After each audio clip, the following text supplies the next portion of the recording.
Good morning, guys, or good afternoon, whether you're joining me from the present or the future. Welcome back to another FutureFight Vanguard video. Like I said in my last video, I am back officially on the Cardfight Empire channel again. I was a little sidetracked by my second channel, so I'm sorry about that to you, those of you who hardcore supported this channel and really like this channel and enjoy the content that I'm able to bring to you guys. But I'm back indefinitely now, so I'm going to get a whole schedule going for this channel and the other channel so that I can hopefully start doing YouTube as a collective whole full-time. So that's kind of my goal right now, where I'm at right now, for those of you who didn't know. But before we get into the video, which is going to be our FutureFight Standard Dark Irregular video today, first I do want to mention that Atlanta Regionals is coming up. So for those of you who are going to be in Atlanta, feel free to find me and say hello. I know a lot of you have met me already or have not met me already. I don't know. I feel like a lot of you have met me already, so it's, you know, not that big of a deal. But if you haven't met me already and you want to stop by and say hello, I'm always open to talking to people, especially people that watch my channel, so that's great. And then also I want to give a shout out or a mention to my sponsor, which is going to be Dabbers Cards and Games. They have a lot of cool stuff in their store, so if you're coming down to Atlanta, be sure to check them out. They have cool sleeves, like a big collection of sleeves that they bring over from Japan, and they also have Cardfight singles and stuff like that for you guys to pick up as well for the regionals coming up. But with that being said, let's get right into the deck. So like I said, today we're going to be talking about the DI standard, the standard deck from AL4, the strongest AL4 set. And so yeah, let's get right into it. Nothing more to say than besides that. So let's talk about the grade 3s to start off. So first we have 4 No Life King Death Anchor. This card literally lives up to its name in standard and premium, but premium a little more. You guys know about that, I'm sure. But literally, when, you know, is the No Life King, like when you go into this, your opponent, it's like a kill card. Your opponent should have no life in them. So let's talk about its abilities. It has 2 Vanguard only abilities. The first one is when it is placed on the Vanguard circle, you soul charge 1. So first let me mention that I've had a lot of people tell me that the soul charge 1 is not mandatory because of the way that the new cards are worded. That is incorrect. If a card is mandatory with the new card effect, it will have the cost, and then it'll have a thing that says cost. And if it says cost, instead of just straight up telling you to do something, then it's a choice whether you can do it or not. So, for example, like the second skill that says at the end of the battle that it's hacked, if you have 13 more cards in your soul cost, that means that you can choose whether you want to use that cost or not. But something like Death Anchor's first skill, where it says when placed soul charge 1 and this happens, that is mandatory. So you do have to do the soul charge 1. Did want to mention that. But yeah, back to the first skill. When it's placed, soul charge 1, and this unit gets plus 2,000 power until the end of the turn for each card in your soul. So what that means is that it gets really, really big. Usually you have, like, you know, if you're going into it and you have the conditions to use its skill, you're getting at least 26k power off of the first skill.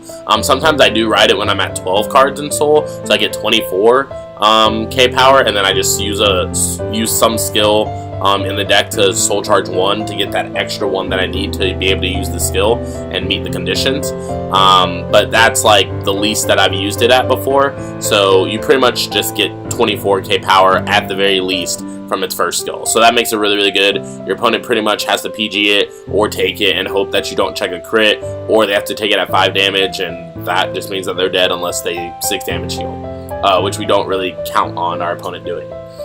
So the second ability is at the end of the battle that it attacked, if you have 13 or more cards in your soul, you counterblast 1 and put a card from your hand and 3 rear guards into your soul. Then you ride a card from your soul as stand, and that unit gets plus 1 critical until the end of the turn. So you kind of have like a few options when you go into Death Anchor and use its skill. So you can either rewrite another Death Anchor, you can rewrite a Ghoulish Despoiler, or you can rewrite a Demon Eater. So I'll talk about the 3 options and what I prefer to do. So unless I have So we play one Doreen the Thruster. Unless I have this Doreen the Thruster behind my Vanguard circle, I re-ride Death Anchor if I can. If I need to get something out of my soul, or I need to, you know, get a little more, make my hand a little more beefy so that I can survive the next turn, and I know that they have a PG in their hand, I'll just go into Ghoulish Despoiler, because most of the time they're going to PG this card anyways, and I get to retire a card, add a card from my soul to my hand, which can be like a PG or a heal, something like a big guard amount, or maybe I need a grade 2, maybe I need an attacker, maybe I need a grade 1. Like, this card has a lot of options with you being able to get stuff out of your soul, but then when it attacks, it also gets 10,000 power, and you also get to retire one of your opponent's rear guards, so it does a lot of work. So I do go into this a lot, but a lot of times, like, you know that if you double Death Anchor, you will have to, your opponent will have to PG twice probably if you Death Anchor, because most of the time Death Anchor will be way too big for them to guard manually, and if they have to guard manually, they're probably losing that turn. I might be mistaken. There's some decks that have a lot of hand advantage and can kind of block from their hand manually without worrying about fully dying. Cough cough OTT. But other than that, in my playtest personally, I've just seen that your opponent either has to double PG or die to double Death Anchor. And then you can Death Anchor into Ghoulish Despoiler for, you know, a plus turn, and then you can Death Anchor into Demon Eater if you have a Doreen the Thruster, because Doreen the Thruster gets big, and then Demon Eater gets big, and then you basically Soul Blast 10 with Demon Eater's effect, so that your opponent cannot use Sentinel, so that they can't PG, so they have to guard the big attack manually, which is really, really good for you. But moving on to our second grade 3, I know I just talked about all 3 of them a little bit, but I do want to talk about all the skills in detail, because all of the Dark Zone decks are a little more intricate with the combos and stuff like that, and there's 2 Dark Zone or decks in this booster, so I'm going to be talking about these 2 a little more extensively, those 2 being Dark Irregular and Pale Moon. So Ghoulish Despoiler has 2 Vanguard skills as well. First, the Vanguard skill is when it's placed, and it doesn't say plays from hand or anything like that, so that's what allows it to be so good with No Life King when you use its skill, because it can still use its skill when it rides from the soul. So when it's placed on Vanguard Circle, you can counterboss 1, so again there's that cost, so that is optional, so you don't have to do that if you don't want to. I kind of am one of those people where, unless it's going to make me deck out, I use the skill anyways, because, you know, there's no harm in a free plus. So when it's placed, counterboss 1, soul charge 2, and then return up to 1 grade 2 or less card from your soul to your hand. Now, something that Bushrod was pretty smart with doing is not allowing you to return grade 3s from your hand to your soul, because otherwise you would just be able to, like, you know, run like fewer Life Kings, but then you would just Ghoulish Despoiler, and every time you would just ride Ghoulish Despoiler after Life King and add Life King to your hand, just making it like a loop of you being able to do Life King, Life King, Life King, Life King. But also, sometimes you just really need 2 Life King to kill your opponent, and you can't grab a 3 from Ghoulish Despoiler, which kind of like hurts your plans a little bit.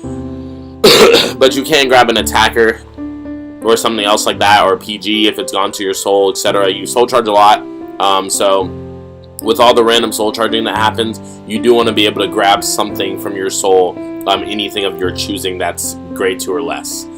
So then its second ability is when it attacks a Vanguard, if your soul has 10 or more cards, choose one of your opponent's rear guards, retire it, and this unit gets plus 10,000 power until the end of the battle. So I've found this skill to be really, really good, especially when you're just staying on Ghoulish Despoiler for multiple turns while you're waiting for a Demon Eater to come about, or a No Life King, more importantly, to come about. You're just slamming into them every turn for 22, 22, 22. And it's pretty easy to reach 10 cards in Soul. It is Dark Irregular after all, but in the standard deck it is easy to reach 10 cards in Soul. So you're just slamming them for 22 every time, and every time they're losing a rear guard for it. So it's kind of that good strategy where you knock out their rear guards, and then they have to guard from their hand to guard your attack, so they have less in their hand to replace their rear guards as well. So it's a really good strategy. Then we have a Demon Eater, which, if we can help it, is our preferred first ride because of the first ability. So it has 2 abilities. First one is a Vanguard ability. Second one is a Vanguard Rearguard ability. The first Vanguard only ability says when your Guardian is retired, you may put that card into your soul. So this is not once per turn either. So as many cards as you guard with while you're on Demon Eater, you can just shove all those to soul. Soul, soul, soul, soul, soul. So this is one of the ways that helps you build soul really, really fast and allow you to like no life king on like turn 2. Or sorry, like turn 2 of you being grade 3. So you ride Demon Eater first, and then you go Life King, no Life King the second turn, and you have the conditions met because you guarded a lot with Demon Eater. So then, also another soul building skill that it has is Vanguard Rearguard Circle.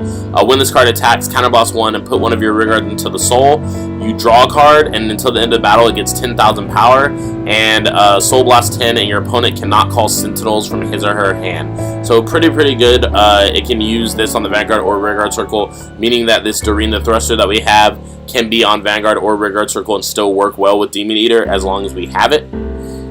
Moving on to our grade 2s, we run 4 Werewolf Seeker.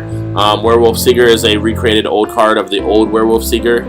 If you guys are old school players, you know that. But it has a changed ability because it used to just be a 10k vanilla. And now it has a continuous Vanguard Rearguard skill that says during your turn, if you have 5 or more cards in your soul, this card gets 5,000 power. So that might seem like a very simplistic skill, but it's honestly very good because it allows you to fight force on an equal playing field. Which is very good. Like a lot of times I don't want to play back row in this deck, so I play like 2 Werewolf Seekers in the front row, and I can swing 14 and then swing my Vanguard and then swing 14. So it is very good all around. Helps you kind of do your combo plays as well.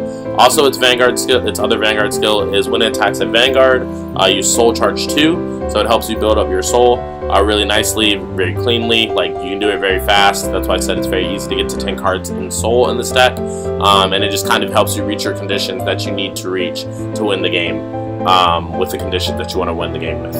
But our next grade 2, we run 4 Blood Sacrifice Ruthven.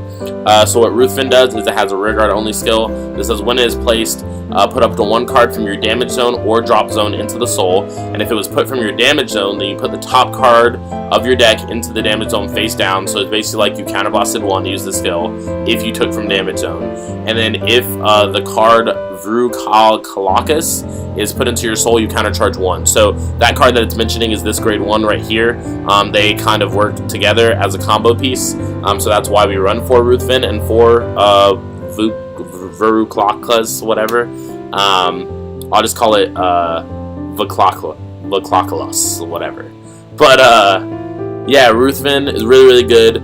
Obviously, whenever I don't have this as a target, I try to just choose from my drop zone to put a card into soul because I don't want to counterblast for no reason. That just doesn't make sense. So you do want to choose from your drop zone when you don't have the other card as a target. So it just ends up being very good. Our last grade 2 that we run is Blue Dust. So this card used to be really good back in the day, but now it's even better in my opinion. It has a Vanguard Rearguard skill now that says when its attack hits, soul charge 1 for each grade of your opponent's Vanguard. So, a couple reasons why this is a very important skill and why I don't run the retire card, the soul charge 1 retire card. A lot of times I want to put early aggression on, especially because we are a protect deck and we are less aggressive than other decks around that have Excel or Force. They usually have more aggression than us, so we want to be able to put out in the early game, especially if we go first and our opponent, we ride and then our opponent rides an 8k and then we go and we get like a chance at a grade 2 rush where they aren't 10k yet, if they're playing Force. It kind of doesn't matter if you're playing against Excel or Protect with that matter, but it is very good with the rush. I just found that the Soul Charge 1 retire card wasn't as useful to me, so I just decided to run Blue Dust in its place.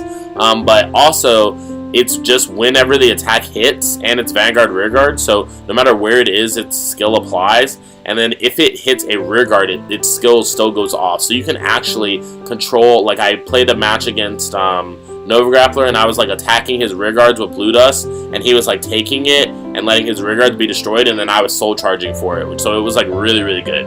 Also, you soul charge for each grade of your opponent's Vanguard. So if your opponent's playing the new Kagero stuff from the Novell stuff, or if they're playing Exculpate and you hit their Vanguard with Blue Dust, you get to soul charge 4. So that could be like amazing. Obviously, when they get to that, it's a little later in the game, so you know, it's not necessarily like a big deal, but I did want to mention that as a kind of mention to you guys for that. But moving on to our grade 1s, we have 4 Prisoner Beast. This is our preferred grade 1 ride. It has a Vanguard Rearguard skill that says when it's placed, you soul charge 1. So when you place it on the starter, both skills will activate at the same time, from the starter to draw and from this to soul charge. So you can kind of choose if you want to soul charge draw or draw soul charge. I personally always draw soul charge. That's just the order of how I like to do things. And then its rearguard skill is if you have 5 or more cards in your soul, this unit gets plus 2,000 power. So this is actually very useful as well, because a lot of times if I'm fighting force, I'll just play one of these Prisoner Beasts in like the front row. If I don't have a grade 2 attacker that's good, I'll play it in the front row and it attacks for one of their rearguards for 10. Or if I'm grade 3 and they're grade 2, I attack their Vanguard for 10. So very, very good. Definitely shouldn't sleep on this card. Prisoner Beast. It also helps you, the Vanguard Rearguard Soul Charge ability also helps you reach the additional conditions sometimes, like when you're just like 1 soul off from doing, you know, No Life King or something like that, like I was discussing before. You definitely want to have this as an option to be able to do that. The next card we run for the same reason at 4 Werewolf Freewillinger, but it is another polar bear type thing. It's basically Polaris, but it has a weird arm. And then it has an axe skill in the rearguard circle that says cost. Put this unit into your soul, so that is optional, of course, like I said, cost. But you put this unit into your soul during the main phase, soul charge 1, and then one of your units gets plus 5,000 power. So this really helps when you have like a Ruthven on the field and you're fighting force. Ruthven can't hit anything by itself, and if you don't want to keep it back row against something like Kagero especially, you can just shove Werewolf into your soul charge 1, getting you closer to your conditions for things, and then you can get 5k to Ruthven, so that Ruthven is 14 and able to hit any Vanguard. So very good card. I like it a lot. So then we run 4 Verruclockless. Like I was saying before, works very well with Ruthven. They are like a combo piece that kind of goes together.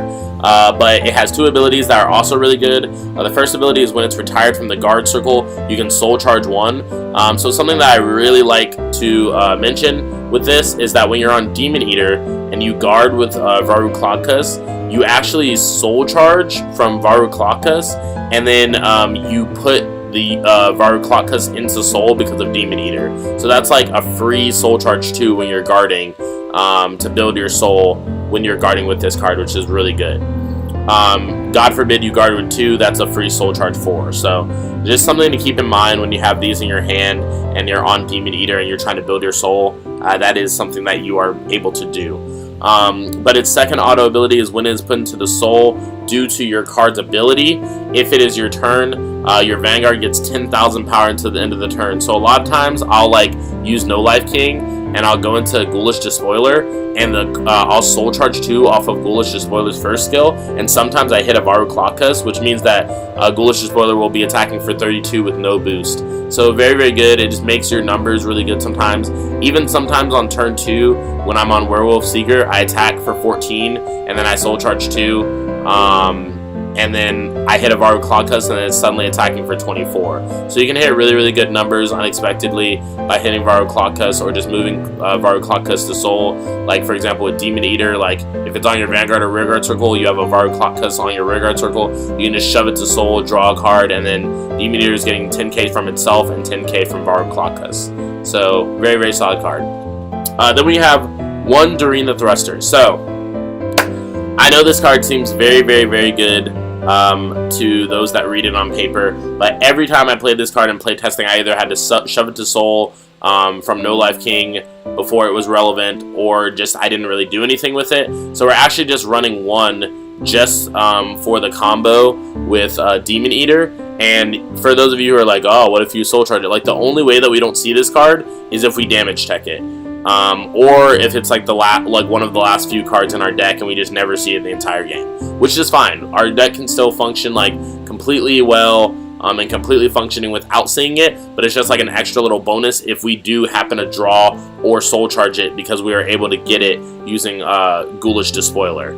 So I kind of like set it up for like a No Life King Demon Eater combo where I go into No Life King, hopefully already have Doreen there.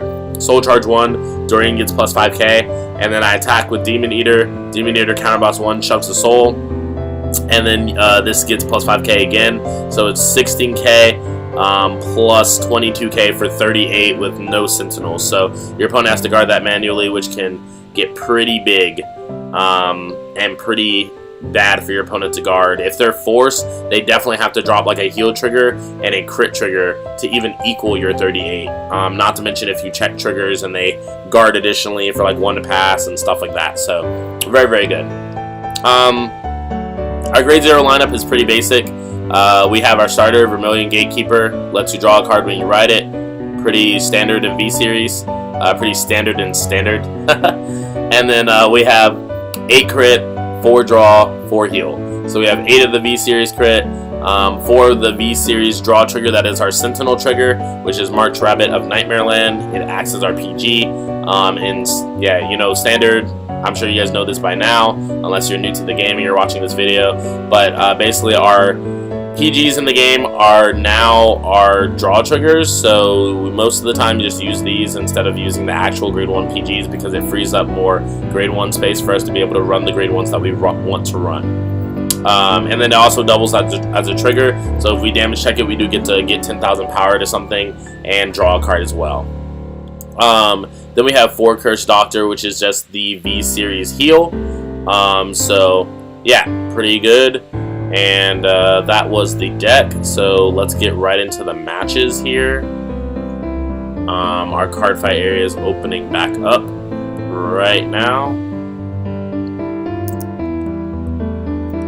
Alright, so our Cardfight area is back up, and then we're going to load DI1. So our first game we're playing against Kagero. This is the new Nobel variant. So we rode Prisoner Beast and drew a card, then Soul Charge. Our opponent attacks us. When we rode the grade 2, Soul Charge 2, attack, get a crit. Our opponent uses Berserk Dragon and attacks us. We guard some of the attacks, and then we attack with our grade 3 the next turn, which is Ghoulish Despoiler. We do check a crit, and then he does guard, but he does G-Assist and not hit a grade 3. One of the downsides to that deck, if you don't get like the consistency to get your Dragonic Overlord, you're kind of just screwed. So he chooses not to G-Assist, or sorry, he G-Assisted and whiffed it, and so that's just unlucky as well, I guess. But the second time, he chose not to G-Assist, and then he chose to attack my Rearguard to deny me Counterblast, but instead I just rerode a Ghoulish Despoiler. We're at 10 souls, so I attack, and I retire his front row and attack Vanguard. He no guards, I check a crit, and then he takes 2 damage, and that's just the end of the game before it even really began. So yeah, that was game 1. Loading up our Cardfight area for game 2 right now. And there we go. Alright, loading up DI2. So in game 2 we're playing against Royal Paladin. I'm guessing this is also the this is the Exculpate version. So you guys are actually seeing this against new decks, not just AL4 decks, because I recorded these late, so that stuff is now on area, so I'll be doing those after I do these. But yeah, so our opponent checks a crit when we checked a crit, so we thought we weren't going to get hit, but we did. And then we attack for 14. Our opponent checks a crit, and then we attack Rearguard, and we use Soul Charge using Blue Dust skill because it did hit a Rearguard, which is what I was talking about in the deck part. And so then he G-assists for grade 2. He removes 2. I couldn't see where he put them, so the way that he did it, it made it look like it went to the deck. So he pulled them out of his extra deck, and then I realized that that's where he put them. So then he plays Alan after we clear that up, calls Pongal, uses Pongal to Soul Charge, and then he calls another Pongal to Soul Charge. So then he attacks our Vanguard for 16. We guard it, and then we guard his Blaster Blade so that he just can't get 2 free damage off of us, and then we take his Rearguard. So then we ride Demon Eater. We attack for 9 to his Rearguard. We Soul Charge 2 because Blue does hit, and then we shoved Blue Dust's soul. The reason why I attacked in that order is because I didn't want Blue Dust to keep staying on the field, because Blue Dust is mandatory. So Blue Dust is not a you don't get to choose whether you soul charge or not. So I didn't want me digging too deep into the deck if I kept hitting with Blue Dust. So I just went ahead and put it in my soul because it's done its job that I needed it to do. So our opponent does check a heal, put it on the rear guard, and he attacks for 48. We PG. So we ride Ghoulish Despoiler, add a grade 2 to our hand, play it back, play Prisoner Beast like I was talking about in the deck profile. So we attack Vanguard, use the skill to retire Blaster Blade. So he thinks that I'm attacking Blaster Blade, so originally he PGs, but I was targeting it to say that it was destroyed. So then he does PG his Vanguard, and then we attack with the rear guard. And then he displays 2 cards from his hand. He doesn't re-ride, so he attacks us for 21, then a 21, and we guard for a 2 to pass. He checks a Blaster Blade and a heal trigger again, healing down, and then we PG. And so this time we ride No Life King. Then we play a full board because we're trying to kill him this turn. So we attack for 14, then we attack for 18, he guards it. We attack for 54, and he actually won the passes me, he guards for 58. And we check a crit trigger, putting all to Vanguard, so he takes 2 damage and loses. But I did want to mention that even if we didn't get a trigger on those checks, I was going to ride No Life King from my soul, so then I would have soul charged 1 more during the thruster, would have gotten plus 5k, and I would have attacked for something bigger than this number, and then would have had 2 crit, and he wouldn't have been able to guard it. So if he didn't 6 damage heal there, he wouldn't have been able to win the match regardless. Just in case some of you guys are like, well, you sacked him and checked a crit. I would have won anyways. But yeah, so moving on to game 3.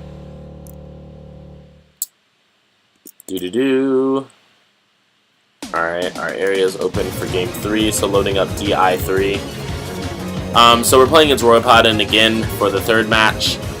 This time we get a really unfortunate hand. We don't have a grade 1. So just kind of showing you guys how an unfortunate game goes. We remove 2 cards, we draw soul charge, we check a crit, which is cool, but then he checks a draw, so, and then he plays a full board on us with Blaster Blade, so we take 2 damage, neither one of them being a trigger, so we still have to have the full assault of his attacks. We attack with Blue Dust, we don't get a trigger, and like I was saying, like Blue Dust is really good when we go first because we don't want to deal with our opponent being a 10k Vanguard because, you know, obviously we didn't hit anything just now. So we attack with Ghoulish Despoiler, just dealing 1 damage, and neither the Blue Dust can hit. And he goes into Exculpate the Blaster and uses the Kane skill to call Pongo and Soul Charge. He attacks, and I no-guard his Vanguard. He checks a crit, because, you know, if I would have PG'd and then he called Blaster Blade after that, like, there's no winning that matchup after I had to G-assist those cards away. So we did have to G-assist that last game, which was unfortunate, and I feel like that was the main reason why we lost. But he was getting a lot of triggers and a lot of advantage at the same time. He also had a perfect ride-up, so... but yeah, we just lost that game. But yeah, that has been the video. I hope you guys enjoyed the video. If you did, leave a thumbs up on the video to let me know that you like that and want to see more content like this. Also, be sure to subscribe down below. Click the bell button so that you don't have to miss any of my Vanguard content on the channel. If you guys are interested in anime, I'm rocking the My Hero, the movie shirt. If you guys haven't seen that movie, go ahead and watch it. That movie is freaking amazing.